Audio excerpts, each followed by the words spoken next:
આપ જોઈ રહ્યા છો ગુજરાત 18 લાઈવ. હવે જોઈએ અગત્યના સમાચાર. બરોડા બાર એસોસિએશનની ચૂંટણી પ્રમુખ પદના ઉમેદવાર હસમુખ ભટ્ટ પરિવર્તનની લહેર જગાવી રહ્યા છે. બરોડા બાર એસોસિએશનની આગામી ચૂંટણીનો માહોલ ગરમાયો છે અને આ વખતે પ્રમુખ પદના ઉમેદવાર હસમુખ ભટ્ટ એડી ચોટીનું જોર લગાવી રહ્યા છે. કોર્ટ પરિસરમાં હાલમાં જે માહોલ જોવા મળી રહ્યો છે તે સૂચવે છે કે આ વર્ષે વકીલોના સમુદાયમાં મોટું પરિવર્તન લાવવાની પ્રબળ ઈચ્છા છે. વર્ષો જૂની સમસ્યાઓ અને એસોસિએશનના કાર્યોમાં જડતાથી કંટાળેલા વકીલો આ વખતે નેતૃત્વમાં ફેરફાર લાવવા માટે ઉત્સુક છે. હસમુખ ભટ્ટ આ પરિવર્તનની લહેરમાં કેન્દ્રમાં છે. તેઓ પોતાને એક એવા ઉમેદવાર તરીકે રજૂ કરી રહ્યા છે જે એસોસિએશનને નવી દિશા આપી શકે. હસમુખ ભટ્ટ તેમના પ્રચાર દરમિયાન મુખ્યત્વે પેન્ડિંગ પડેલા કામોને પૂર્ણ કરવા પર ભાર મૂકી રહ્યા છે. તેમણે સ્પષ્ટપણે વચન આપ્યું છે કે જો તેઓ પ્રમુખ તરીકે ચૂંટાઈ આવશે તો આ વર્ષે ચોક્કસપણે વકીલોના હિતમાં લાંબા સમયથી અટકેલા કાર્યોને પ્રાથમિકતા આપીને પૂરા કરવામાં આવશે. હસમુખ ભટ્ટનો આત્મવિશ્વાસ દ્રઢ છે. તેમણે વારંવાર વિશ્વાસ વ્યક્ત કર્યો છે કે મતદારો તેમની વાત પર ભરોસો મૂકશે અને પરિવર્તન માટે મતદાન કરશે. મને મારા વકીલ ભાઈઓ અને બહેનો પર પૂરો ભરોસો છે કે તેઓ આ વખતે પરિવર્તનના પક્ષમાં મતદાન કરશે. લાંબા સમયથી જે કામો ટક્યા છે તે પૂરા કરવા માટે હું કટિબદ્ધ છું અને મને ખાતરી છે કે આ ચૂંટણીમાં પરિવર્તન અવશ્ય આવશે. હસમુખ ભટ્ટનો પ્રચાર માત્ર વચનો પૂરતો સીમિત નથી, પરંતુ તેઓ વકીલોના મૂળભૂત પ્રશ્નો, સુવિધાઓનો અભાવ અને એસોસિએશનના પારદર્શક વહીવટ જેવા મુદ્દાઓ પર ધ્યાન કેન્દ્રિત કરી રહ્યા છે.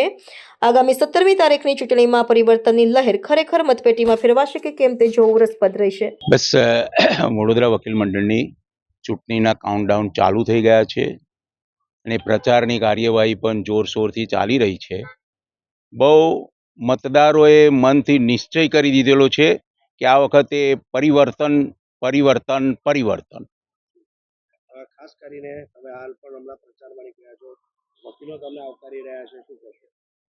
વકીલોનો મુખ્ય ઉદ્દેશ એ છે કે વકીલાતના વ્યવસાયમાં પડતી મુશ્કેલી દૂર થઈ શકે અને સતત વકીલોનો સંપર્ક કરી શકે અને કોર્ટની અંદર 24 કલાક હાજર રહે એવા પ્રતિનિધિને ચૂંટવા માટે આ વખતની ચૂંટણીમાં મતદારોએ નિર્ણય કરી દીધેલ છે.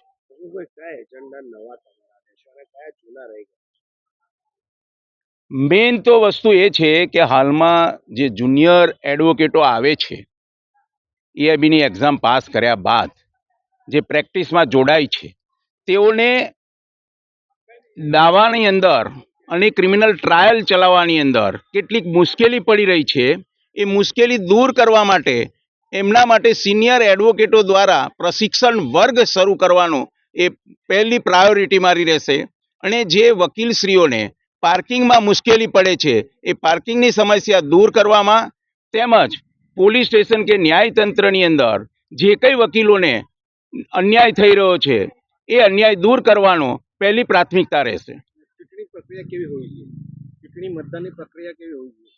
ચૂંટણી મતદાનની પ્રક્રિયા પારદર્શક હોવી જોઈએ અને પારદર્શિકાની અંદર ચૂંટણીનો અમલ થયા પછી કોઈ પણ વસ્તુનું ઇમ્પ્લિમેન્ટ હાલની ચાલુ બોડી કરી શકે નહીં, પરંતુ કેટલીક જગ્યાએ થયું છે.